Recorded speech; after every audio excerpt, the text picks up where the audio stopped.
咁咧呢一集咧就由小弟同埋 Gigi 負責嘅。咁因為咧我哋兩個都有一個共同嘅經驗係奧利冇嘅，就係、玩比賽。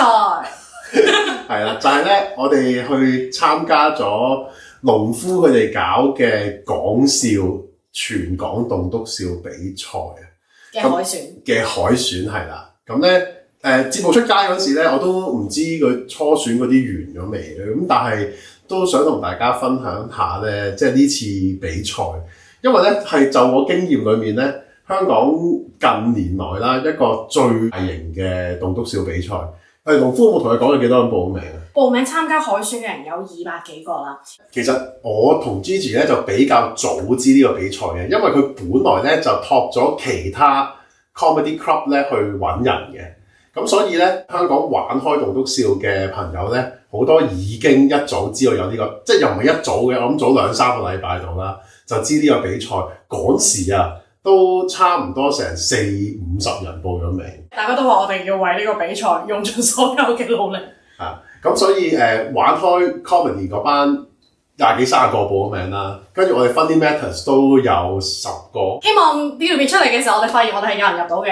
係啦，係啊，而點解奧利報唔到呢個比賽咧？就係因為咧。喺初賽同決賽嗰日咧，佢係去咗日本登台啊！佢已經衝出咗香港，係啦，留翻我哋喺度。講翻個比賽，不如你講下你嗰場比賽啊！我哋討論之後，覺得我嗰場真係呢個死亡之組嚟嘅。14個人入邊，其實好多都係即係前輩，非常之有經驗嘅朋友們，跟住都好好笑，跟住就心裏泛起一陣嘅驚恐。不過都係一個好好玩嘅 experience 嚟嘅，我覺得。好勁嘅前輩，你要開佢名啊！你記得有啲咩人？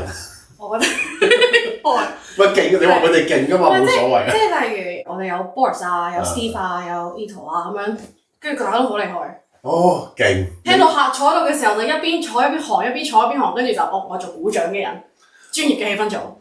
我講少少嗰個比賽嗰個 setting 係點啊？咁咧就再補翻啲相啦喺呢一度。咁咧就係一個好似一個四四方方冇咩家私嘅 studio 裏面咧，咁農夫兩位咧就有張 sofa 坐咗喺後面，咁咧佢哋會嗌啲 friend 嚟一齊睇咁樣，跟住另外咧我哋啲參賽者咧就坐晒喺地下咁樣啦，跟住個 room 嘅另外一邊就 set 咗一支咪，咁好簡單嘅一個 setting 嚟嘅。咁咧除咗農夫佢哋會俾分咧，我哋會互相投票嘅。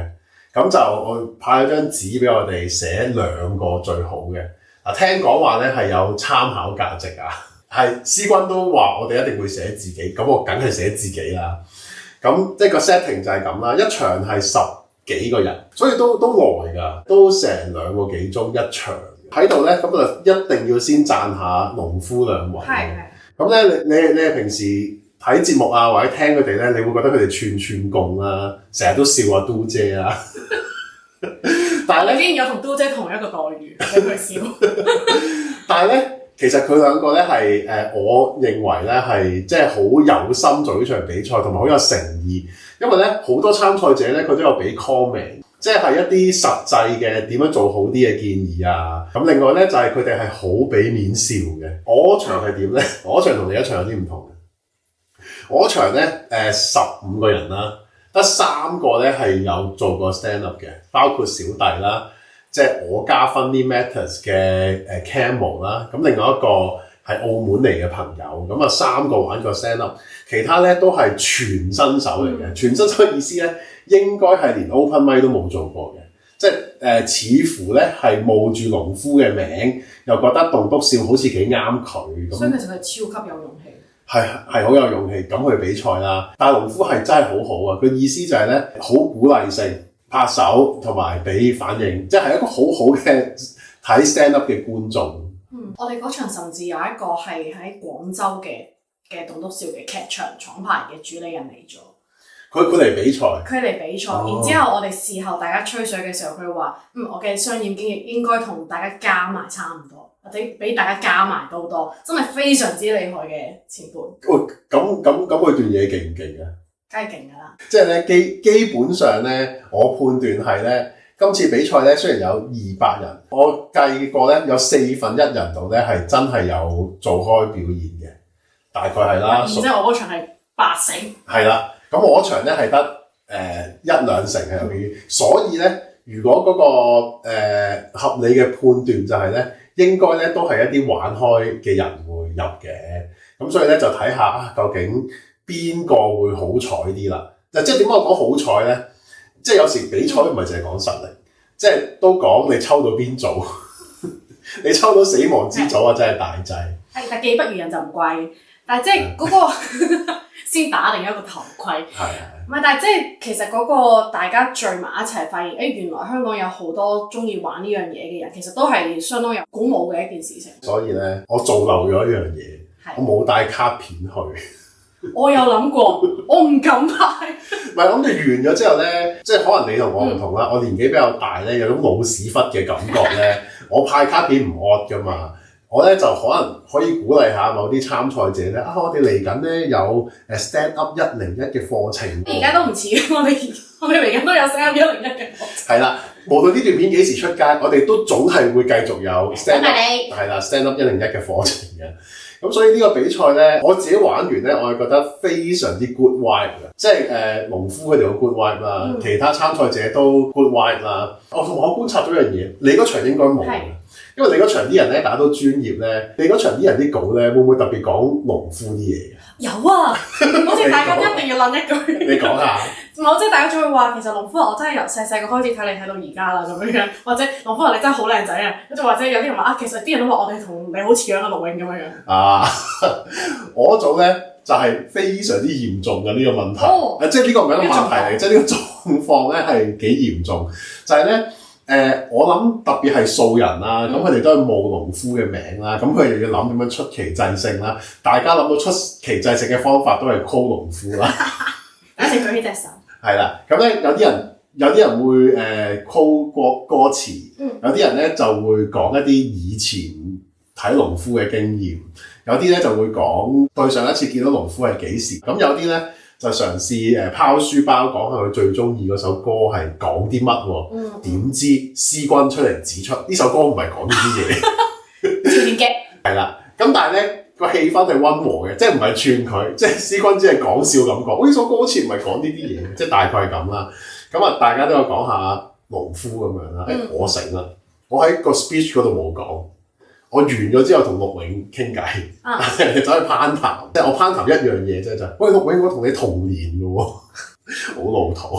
但係我想講咧，係佢兩個係真係幾好傾嘅，即係喺嗰個 setting 裏面，即係例如同佢哋傾表演啊、傾份稿啊、傾頭先 performance 啊，即係雖然佢哋已經聽咗好多，但係都肯真係傾咯。即係影相就不在話下啦，個個都影㗎啦。所以我覺得成個比賽出到嚟咧，至少喺海選呢個階段咧，係令我覺得幾 good vibe，即係喺度幫佢哋賣下廣告。1月24、25號咧就係麥花臣球場，係啦，咁咧就係公開買飛一張票睇2日，睇晒初賽同埋決賽。所以你想睇下香港 stand up 嘅比賽咧，呢個都係一個我諗近年來比較大型啦。希望佢哋之後或者有其他老細會搞啦。即係多啲人搞咧，就會多啲人玩。多啲人玩咧，就要多啲人接受培訓。咁我哋就更加開心。係啦，即係我哋成日咧，有時做訪問啊，或者圍內傾偈都會講咧，香港 stand up 咧而家其實都仲係啱啱發展緊。咁啱啱發展緊咧，就係好多都係素人做起上嚟。大家都俾黃子華個招牌撳住咗好多年，即係都唔知係好事定唔好事嘅。即係基本上講親黃子華，大家嘅感覺都係咁嘅。又好中意佢，但係咧佢個 standard 又好高咁樣。咁但係咧，如果開始有人搞一啲俾我哋呢一啲由素人出身嘅人玩 stand up 咧，其實對成個行頭發展都係好嘅。即係因為就會多人玩啦，多有人學啦，多有人學，多有人表演啦。咁多有人表演就會多有人睇表演啦。咁成件事就會希望可以發展起嚟咯，因為要有多觀眾、多表演者咧，先至會有多場地會理我哋咁亦都容易啲做到 show 咯。特別係我哋啲老屎忽咧就會有着數，有老屎忽紅利嘅。同埋即係其實我覺得棟篤笑本身都係一個即係作為一個娛樂項目，其實就係即係大家夜晚有一個活動，成日都話香港要夜生活啊嘛，我哋要夜繽紛啊嘛。即係如果我哋有更加多嘅觀眾可以接觸到呢一種現場娛樂嘅方式，然之後無論係作為參與者又好，定係作為觀眾又好，甚至乎當你碌社交媒體見到嘅時候會望兩眼嘅話，其實都係對呢一個唔好話行業啊，或者呢一個娛樂嘅生態都係會越嚟越好咯。係，所以咧，我完全唔知呢段節目會幾時出街嘅，但係甚至佢出唔出到街？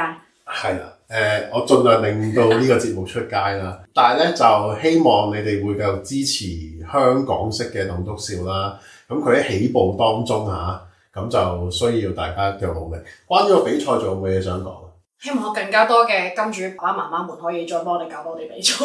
最後講多句，就係點解呢個比賽我想參加？真正原因咧係農夫教先有 noise， 會見到報名嘅人多，數人多，咁即係嗰件事傳咗去出面。咁而我亦都相信冒住農夫做搞手嘅名去買飛入場嘅人咧係會多嘅。咁呢件事係非常之好啊！咁所以點都叉隻腳落去，就算我唔入初賽咧，都應該係會去嘅。我哋會出現喺觀眾席嘅無論如何。係，即係一定會喺嗰個球場嗰度見到大家，無論係作為台上嘅定係作為觀眾嘅。好啊，咁我哋今集講到呢度，拜拜。拜拜。